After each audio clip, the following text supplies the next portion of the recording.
तेबे खबर बीजेडी कैंप्रु रोचक राजनीति रही वर्तमान समय बीजेडी कैंप्रे कारण बीजेडी दुई नेता मुहांमुही दाम बनाम देवाशीष अर्थात दामोदर राउत वर्सेस देवाशीष सामंतराय गतकाली दाम देवाशीष मुहांमुही हेबा परे आज पुणी ए विवाद तेजी दाम आउ एक पाद आगकू जाई कहिसंती देवाशीष सामंतराय जड़े हत्याकारी।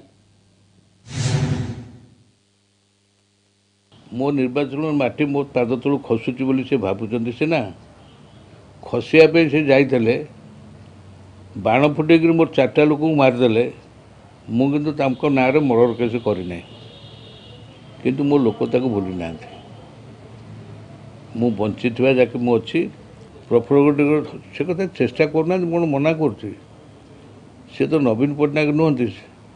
सी कौन कहले कथा मु प्रतिक्रिया प्रकाश कर गुरुत्व कहीं बढ़ेबे दामबाबू विरुद्ध में आगुरी भी कार्यानुष्ठान करा फेर से डिसिप्लिन हो गला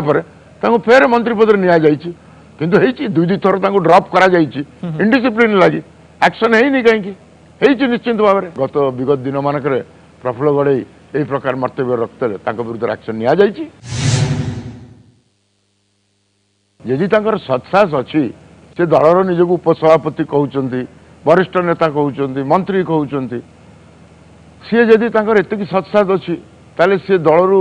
मंत्री पदरू इस्तफा देकर मर्तव्य रखुना दल गोटे डिसिप्लिन थाए एवं बारबाटी कटक उपर टिप्पणी दबार कौन अच्छे मो मंत्रिमंडल इस्तफा देवी कि नदेवी से कथा नवीन पट्टनायक स्थिर कर ना देवाशीष सामंतराय किए तेणु सहित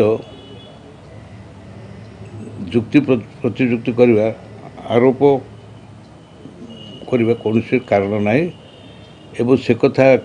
संपर्क कहीकि गुरुत्व बढ़ेवा को मुझे चाहेनी से बसंत बाबू रिलेसन बोली एवं कहते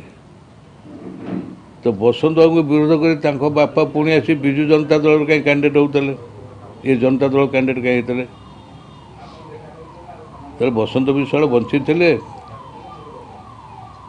एवं से उपमुख्यमंत्री थे ये बसंत विश्वाल को विरोध कर आसिक विजु पट्टनायक पाखे शरणापन्न नहीं प्रार्थी केमती पुओ विरुद्ध बसंत साहू पुओ विरुद्ध रहते रिलेटिव मुझे आगे विजु जनता दल जॉइन कर बसंत विश्वाल समय कौन होता बसंत विश्वाल से रेस्पॉन्सिबिलिटी ने जेहेतु सी मोर भाई बोली ता मान कि मु विरोध करी।